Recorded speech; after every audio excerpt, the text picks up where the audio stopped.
गोटे जंगल सिंह नामक गोटे दयालु सिंह रोला। सिंह सिंह द्वारा जंगल में सब जीवजंतु बहुत खुशी रोते।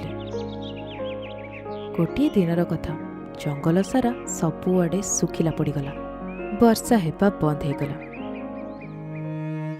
किंतु सिंह सिंहर जंगल रे एमिति हेला नहीं। सुखिला को नहीं जंगल सबु जीवजंतु बहुत डरी जाइथिले।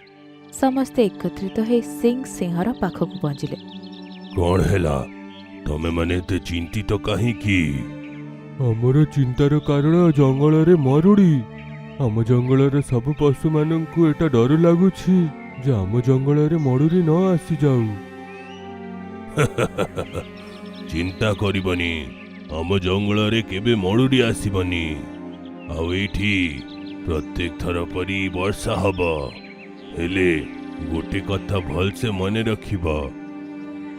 को कथा महाराज?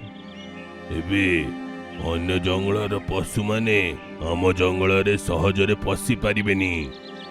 आपण कौन कहउछंती महाराज? आपण तो दयालु। आपण तो केबे भी अन्य पशु माननकु जंगल रे आसीबाकू बाधा देई नाहंती।